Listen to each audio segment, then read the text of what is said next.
أعوذ بالله من الشيطان الرجيم بسم الله الرحمن الرحيم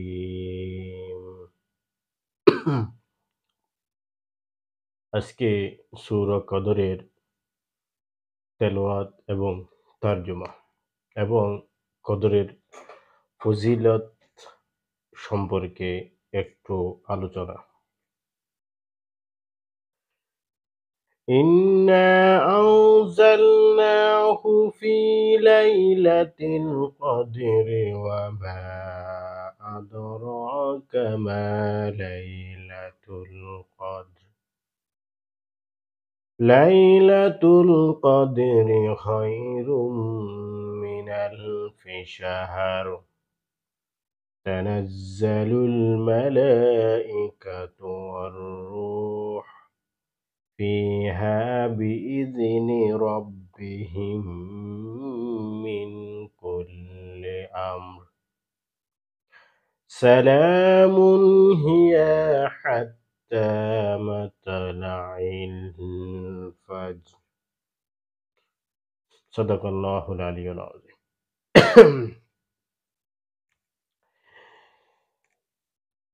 এই আয়াতটি এই সূরাটি অধিকাংশ ইসলামী স্কলারদের মতে এটি মাক্কি সূরা, যেহেতু এই সূরাটি আলাকের পরে অবতীর্ণ হয়েছে। ইকরা বিস্মি রব্বিকাল্লাযী খালাক, এই সূরার ৫টি আয়াত নাজিল হওয়ার পরে এবং সেই সূরাকে সত্যতা যাচাইয়ের জন্য, সেই কোরআন যে আল্লাহর পক্ষ থেকে সেটা ভেরিফাই করার জন্য আল্লাহ রাব্বুল আলামিন সূরা কদর নাজিল করেন। আর এটি নাজিলের কারণ হলো, একদিন রাসূল সাল্লাল্লাহু আলাইহি ওয়াসাল্লাম সাহাবীদেরকে একটি ঘটনা বর্ণনা করছেন। সেটি হলো, এক বনী ইসরাইল ১০০০ মাস রোজা রেখে এবং যুদ্ধ করছে এবং আল্লাহর সন্তুষ্টি লাভ করে সে জান্নাতে গেল। তখন রাসূল সাল্লাল্লাহু আলাইহি ওয়াসাল্লাম, তখন সাহাবীরা আফসোস করলেন, হায় আমরা তো এমন হায়াতও পাবো না, এমন রাতও আমরা কি এমন সময়ে আমরা ইবাদতও করতে পারবো না, তাহলে আমাদের অবস্থা কি হবে? তখন আল্লাহ তাআলা মুহাম্মদ সাল্লাল্লাহু আলাইহি ওয়াসাল্লাম উম্মতদেরকে সেই ফজিলত দেয়ার জন্য, সাহাবী এবং তার উম্মতদের সান্ত্বনা দেওয়ার জন্য আল্লাহ তাআলা এই সূরাটি অবতীর্ণ করেন।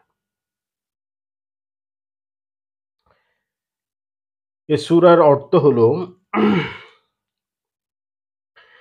ইন্না আনজালনাহু ফি লাইলাতিল কদর,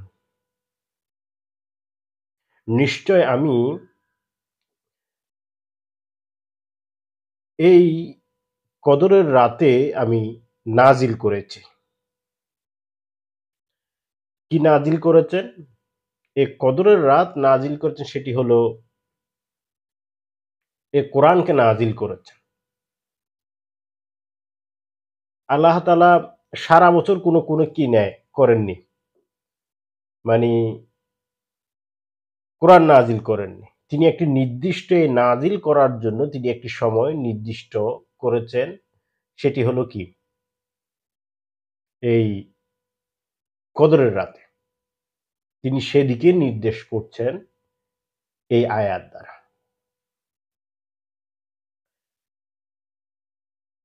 যেহেতু আল্লাহ তাআলা অন্য আয়াতে বলছেন, সেটা হলো শাহরু রমাদান আল্লাযী উনজিলা ফীহিল কুরআন,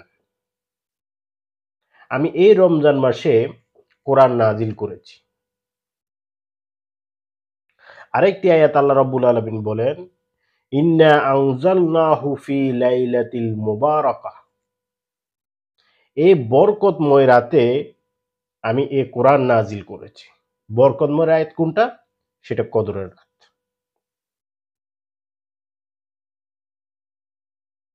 ওয়ামা আদরাকা মা লাইলাতুল কদর। তিনি মানুষদেরকে কোয়েশ্চেন করে, অর্থাৎ ট্যাগ লাগিয়ে, ব্রেনে আঘাত করে উনি আল্লাহ তাআলা বলছেন, তুমি কি সে কদরের রাত সম্পর্কে জানো? প্রশ্ন করে জিজ্ঞেস করছে। কদরের রাতটা কি তোমার কি জানা আছে? ওয়ামা আদরাকা, তুমি কি জানো? তুমি কি বুঝতে পারো এই কদরের রাত কি? লাইলাতুল কদরি খায়রুম মিন আলফি শাহর। এই কদরের রাত হচ্ছে হাজার মাসের চেয়ে উত্তম। হাজার মাস বলতে আমরা যদি ১,০০০ মাসকে যদি ১২ দিয়ে ভাগ করি, তাহলে এটা ৮৩ বৎসর ৪ মাস আছে। কিন্তু যখন এই আয়াতটি, কোরআনটি নাজিল হচ্ছে, তখন মানুষ ওই সময়ের আরবের অঞ্চলের লোকেরা বেশি বুঝাতে তারা হাজার মাস কি করত? উল্লেখ করত। এই কারণে আল্লাহ তাআলা এখানে হাজার মাস উদাহরণ দিয়ে বুঝাচ্ছেন, এটি হাজার মাসের চেয়ে উত্তম। তার মানে ৮৩ বছর নয়, এটা তার চেয়েও বেশি, তার চেয়েও বেশি কি সময়। এটা হচ্ছে কি রাত। এই কদর রাতটা হচ্ছে কি তার চেয়ে বেশি কি উত্তম রাত। এই কদর, শবে কদর আমরা যেটা বলে থাকি, শবে হচ্ছে ফার্সি শব্দ, অর্থাৎ মহিমান্বিত। কদর হলো, এটা ২ অর্থ বুঝায়, বেশি সংখ্যক বার ২ অর্থে ব্যবহৃত হয়। একটা হচ্ছে তাকদীর, আরেকটা হচ্ছে মর্যাদাবান রাত। সম্মান, মহিমান্বিত। আরো অন্যান্য আছে। কদর শব্দ হচ্ছে পরিমাণ করা, পরিমাপ করা, নির্ধারণ করা, সিলেক্ট করা ইত্যাদি অর্থ আছে। কিন্তু এখানে শবে কদর বেশিরভাগ কি তাকদীর এবং কি মহিমান্বিত রাতকে, মর্যাদাবান রাতকে বুঝানো হয়। তাহলে উনি হাজার বছর, হাজার মাস উদাহরণ দিয়ে বললেন, তানাজ্জালুল মালাইকাতু ওয়ার রূহু ফিহা বিইذনি রাব্বিহিম মিন কুল্লি আমর। তানাজ্জালুল মালাইকা, তিনি অবতীর্ণ করেন ফেরেশতা এবং রূহ, ফিহা বিইذনি রাব্বিহিম, তাদের রবের অনুমতি সাপেক্ষে তিনি ফেরেশতাদের মাধ্যমে তিনি অবতীর্ণ করেন। অনুমতি সাপেক্ষে ফেরেশতারা আসেন, আইসে কি করেন? নির্ধারণ করেন। কি? মিন কুল্লি তার সকল আদেশ। এই সকল আদেশ বলতে এখানে অনেক কিছু মিন করে, অর্থাৎ এই রাতে আল্লাহ তাআলা মানুষের ভাগ্য নির্ধারণ করেন, মানুষের হায়াত নির্ধারণ করেন, মানুষের রিজিক নির্ধারণ করেন, মানুষের ভালো-মন্দ নির্ধারণ করেন, মানুষের কার কি রোগ হবে নির্ধারণ করেন, কে কোন বছর কোন সময়ে হজ করবে, ধনী হবে, পয়সাওয়ালা হবে, বিপদে পড়বে, বা মানব জাতির জন্য যে বিষয়গুলো কল্যাণকর, তিনি সেগুলো কি করেন? নির্ধারণ করেন এই রাতে। মানে আমর, মিন কুল্লি আমর, তিনি কি, অর্থাৎ এই ফেরেশতারা, অর্থাৎ এই ৪ ফেরেশতা, হযরত জিবরাইল আলাইহিস সালাম, হযরত মিকাইল আলাইহিস সালাম, আজরাইল আলাইহিস সালাম, এই ফেরেশতারা কি করেন? এগুলো নির্ধারণ করেন।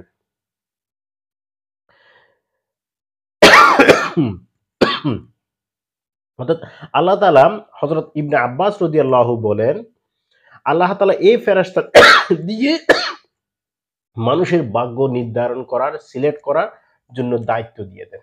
তারা পরবর্তী বছর তারা কি করবে এগুলো। সালামুন হিয়া হাত্তা মাতলাইল ফাজর। সালামুন অর্থাৎ শান্তি বর্ষিত হয় ফজর পর্যন্ত। অর্থাৎ শবে কদর যেদিন আসবে সেদিন পর্যন্ত হচ্ছে কি, শবে কদর যেদিন হবে সেদিন ফজর পর্যন্ত শান্তি বর্ষিত হবে, কল্যাণময় বর্ষিত হবে। ওই দিন কোনো অমঙ্গল কোনো কিছু নির্ধারণ হয় না, যা মানব জাতির জন্য কল্যাণকর। যেমন মানুষের জন্য রোগ হতে পারে, বিপদ হতে পারে, এটা তার জন্য নিয়ামক, এটা তার জন্য কল্যাণকর। অর্থাৎ মানব জাতির জন্য যেগুলো কল্যাণকর সেগুলো ওই রাতে কি হয়, নির্ধারিত হয়। সেটা কখন থেকে? সেটা হচ্ছে সন্ধ্যা থেকে এবং ফজর পর্যন্ত। সন্ধ্যা থেকে ফজর আমরা অনেকে আবার লাইলাতুল কদর বলতে অর্থাৎ কি দিন সহ উল্লেখ করি, কিন্তু দিন না, এখানে লাইলাতুল কদর অর্থাৎ কদরের রাত, দিন আসবে না এখানে। এই রাতে আপনাকে কি করতে হবে, এই রাতে তার ভাগ্য নির্ধারণ হবে। এই ভাগ্য নির্ধারণ করার জন্য আপনাকে কদর রাত পেতে হবে। এখন কদর রাত আপনি কিভাবে পাবেন? যখন এই সূরাটি নাজিল হলো, নাজিল হওয়ার পর তিনি এটি জানানোর জন্য বের হলেন। রাসূল সাল্লাল্লাহু আলাইহি সাল্লাম তার সাহাবীদেরকে জানানোর জন্য বের হলেন। বের হয়ে তিনি প্রতিমধ্যে ২ টি লোককে ঝগড়ারত অবস্থায় দেখতে পেলেন। এই অবস্থায় তিনি ওদের সামনে গিয়ে বললেন, "আমি কি তোমাদেরকে কদরের রাত সম্পর্কে বলবো না?" এই কথা বলতে, বলতে আল্লাহ রাব্বুল আলামিন কদরের নির্দিষ্ট রাতটি আল্লাহ রসুলকে বুলিয়ে দিয়েছে। আল্লাহ রসুল বললেন, "যেহেতু তোমরা ২ জন ঝগড়া করছো, আমি এর মাঝে ভুলে গেছি। আশা করি এটা তোমাদের জন্য কল্যাণকর। তোমাদের জন্য কদরের রাত হলো কি? বেজুর রাতগুলা। ২১, ২৩, ২৫, ২৯, ২৭। এই রাতগুলা হচ্ছে কি? কদরের রাত। তোমাদেরকে এই রাতগুলোতে তালাশ করতে হবে।" অধিকাংশ মুফাসসিরিন, অধিকাংশ ইসলামী স্কলারদের মতামত হলো ২৭ তারিখে হলো কি? কদরের রাত। কিন্তু কেউ নির্দিষ্ট করে বলতে পারেনি। এই রাতে যে কি হবে? কদরের রাত হবে। এই কারণে আমরা যারা মুমিন বান্দা আছি, আমরা যারা ইবাদত করি, আমরা যাতে আমাদের হাত থেকে যাতে এ কদরের রাত ফসকে না যায়, সেই কারণে আমাদেরকে এই শেষ রমজানের শেষ ১০ দিন বেজুর রাতগুলোতে আমাদেরকে কি? কদর তালাশ করতে হবে। কদরের রাতে আমরা কি করব? কদরের রাতে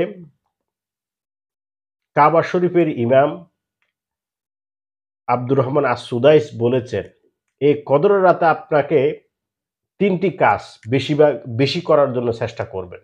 একেবারে সর্বনিম্ন হলো সন্ধ্যা থেকে ফজর পর্যন্ত আপনি এই বেজুর রাতগুলোতে ন্যূনতম ৳১ হলেও দান করবেন। আপনি যদি ৳১ দান করেন, তাহলে এই টাকাটা আপনাকে হাজার টাকার চেয়ে কি আপনাকে দানের সওয়াব পাবেন আপনি। তারপর প্রতি রাতে ন্যূনতম ৩ বার সূরা ইখলাস পড়বেন। যদি এই বেজুর রাত এগুলোতে আপনি যে সূরা ইখলাস পড়েন, তাহলে কি আপনি একবার ৩ বার সূরা ইখলাস পড়লে একবার কোরআন খতম হয়। তাহলে আপনি সূরা ইখলাস পড়ার মাধ্যমে যদি এই শবে কদরের রাতে যদি পড়ে যায়, তাহলে আপনি ৮৩ বছর, আপনি ১০০০ বছরের কি কোরআন খতম দিচ্ছেন, সেই সওয়াবটুকু আপনি পাবেন। ৩ নাম্বার হচ্ছে এই বেজুর রাতে ন্যূনতম আপনি ২ রাকাত নফল নামাজ, তাহাজ্জুদ নামাজ আপনি পড়ার চেষ্টা করবেন। তাহলে আপনাকে কি ১০০০ রাকাতের আপনাকে সওয়াব দেয়া হবে। ন্যূনতম আমরা যারা অলস মুসলিম মুমিন আছে আমাদের জন্যে বিষয়। আর যারা বেশিতে ইবাদত করেন, প্রতি রাতে ইবাদত করেন তাদের জন্য তো এটা ভিন্ন বিষয়। তারা তো বেগাইরি হিসাব, ওই হিসাব অনুযায়ী ওই বিশ্বাসটুকু নিয়ে আল্লাহর কাছে কি করতে হবে? আমাদেরকে ইবাদত করতে হবে। এই কদরের রাত আরো বিভিন্ন সাহাবীদের গুরুত্বপূর্ণ মতামত এবং এই কদরের রাতের ফজিলত, শবে বরাত সম্পর্কে যদি দ্বিধাদ্বন্দ্ব থাকে, কিন্তু কদরের রাত সম্পর্কে কোনো ইসলামী স্কলারদের মধ্যে কোনো দ্বন্দ্ব নাই। কারণ এই কদর রাত নিয়ে আল্লাহ রাব্বুল আলামিন একটা সূরাও নাজিল করে দিয়েছেন সেটা। হুম, হুম। সহিহ বুখারী ও সহিহ মুসলিম শরীফে এসেছে এই রাতে অর্থাৎ কি কদরের রাতে যে ইবাদত করবে তার পুরো বছরের গুনাহসমূহ আল্লাহ রাব্বুল আলামিন মাফ করে দিবেন। সেই কারণে আমাদেরকে এই রাতে ইবাদত করতে হবে বেজুর রাতগুলোতে। হযরত আব্বাস রাদিয়াল্লাহু থেকে বর্ণিত আল্লাহ তাআলা এই রাতে বান্দার সকল রিজিক নির্ধারিত হয়। সেই কারণে এই কদরের রাত আপনি তালাশ করবেন অবশ্যই। হুম, হুম। হযরত উবাদা ইবনে সামিত রাদিয়াল্লাহু থেকে বর্ণিত রাসূল সাল্লাল্লাহু আলাইহি ওয়াসাল্লাম শবে কদর রাত তালাশ করতে বলেছেন ২৭, ২৯, ২৫ তম রাতে। আল্লামা ইবনে হাজার আসকালীন রহমতুল্লাহ আলাইহি বলেন, রাসূল আল্লাহ তাআলা কদরের রাত গোপন রাখার হেকমত আছে। মানুষ যাতে নির্দিষ্ট যদি করে দেয়া হয়, মানুষ একটা রাতে ইবাদত করবে। মানুষ যাতে তালাশ করে, সে যাতে চেষ্টা করে, তার যে চেষ্টা আছে তালাশ করার, সেটা আল্লাহ রাব্বুল আলামিন দেখতে চান। এই কারণে আল্লাহ তাআলা রাসূল সাল্লাল্লাহু আলাইহি ওয়াসাল্লাম স্মরণ থেকে এটা জানানোর পরেও কি ছুটিয়ে দিয়েছেন। উনি বলিয়ে দিয়েছেন। যাতে আমরা একটা নির্দিষ্ট তারিখের মধ্যে না পড়ি।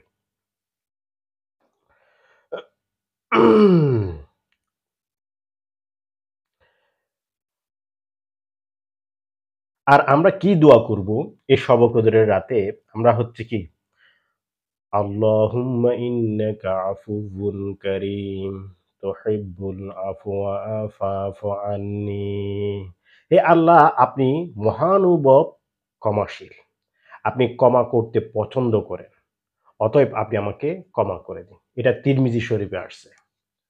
কোন দোয়াটা বেশি করবেন? এটা দিনে হোক, রাতে হোক, কদরের রাতে হোক, কদর রাত ছাড়া হোক, আপনি রমজান মাসে যখন ইবাদত করবেন, তখন এই দোয়াটুকু করবেন। আল্লাহুম্মা ইন্নাকা আফুউন কারীম তুহিব্বুল আফওয়া ফা'ফু আন্নী। সবার জন্য আপনি এই কদরের রাত আপনার যদি ভাগ্য পরিবর্তন করতে চান, তাহলে আল্লাহর কাছে বেশি, বেশি কাঁদুন। এবং আল্লাহর কাছে আপনি চান এবং বিশ্বাস করে চান। আমরা চাইতে জানি না বিধায় আসলে আমরা পাই না। আমরা অনেকে বলে থাকি, "আমি তো অনেক দোয়া করি। কিন্তু আল্লাহ তো আমাকে কিছু দেয় না। আল্লাহ তো আমার কথা শুনে না।" আল্লাহ তাআলা কিন্তু কোরআনে এক জায়গায় বলছেন, "ফাযকুরুনি আযকুরুকুম ওয়াশকুরুলি ওয়ালা তাকফুরুন।" তোমরা আমাকে স্মরণ করো, তাইলে আমি তোমাদেরকে স্মরণ করব। এমনভাবে বলেছেন আল্লাহ তাআলা। কিন্তু আমরা কিভাবে স্মরণ করি? আমরা যখন মোনাজাত করি, তখন আমাদের মোনাজাতেও থাকে কি? অন্যদিকে আমার কোনো কাজ, সমস্যা হচ্ছে কিনা, ব্যবসা হিসাব-নিকাশ, কার সাথে কি সম্পর্ক রাখবো, এই ধরনের গুলো আমাদেরকে চলে আসে। আমরা যখন হাত তুলি, কি পড়ি আল্লাহই জানে। মানে পড়বো আর উঠতেছি এরকম। তাড়াতাড়ি দ্রুত উঠে যাচ্ছি। তাইলে কি আমার দোয়া কি কবুল হবে? আপনাকে এমন বিশ্বাস নিয়ে ইবাদত করতে হবে, দোয়া করতে হবে আল্লাহর কাছে। আপনাকে বলতে হবে, "আল্লাহ রাব্বুল আলামিন আমার দোয়া অবশ্যই কবুল করবেন।" এটা করে বিশ্বাস করে বিলিভ করে আপনি দোয়া করেন, তাহাজ্জুদ নামাজ পড়ে অবশ্যই আপনি সেটার রেজাল্ট পাবেন। কিন্তু আমরা তো ওই মন দেয়ার নিয়ে আমরা দোয়া করি না। আমরা চাইতে জানি না। আমরা মানুষের কাছে যেভাবে চাই, দরখাস্ত লিখি, সম্মানিত, মহামান্বিত, এ এ মাননীয় যেভাবে বলি, দরখাস্ত লিখি, আমরা কি সেভাবে কি আল্লাহর কাছে চাই? চাই না তো। আমাদেরকে সেভাবে আল্লাহর কাছে আমাদের চাইতে হবে। এবং কিভাবে আদায় করতে হয় আল্লাহর কাছ থেকে সে পয়েন্ট গুলো আমাদেরকে আবিষ্কার করতে হবে। আল্লাহকে কি বললে আল্লাহ রাজি খুশি হবেন সেই পয়েন্ট গুলো আমাদেরকে নিয়ে কি করতে হবে? জানতে হবে। সেগুলো আমাদের বুঝতে হবে। তাহলে আজকে সূরা কদরের আহ সূরা কদর তেলাওয়াত করা হলো। إنا أنزلناه في ليلة القدر وما أدراك ما ليلة القدر ليلة القدر خير من ألف شهر تنزل الملائكة والروح فيها بإذن ربهم من كل أمر سلام هي حتى মাতলাইল ফাজর।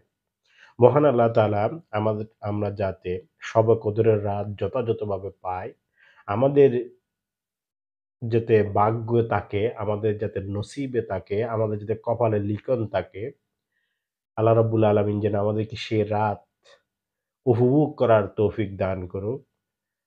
আপনারাও আমার জন্য দোয়া করবেন। ওয়া মা তৌফিক আলাইনা ইল্লাল বালাগ। আসসালামু আলাইকুম ওয়া রাহমাতুল্লাহ।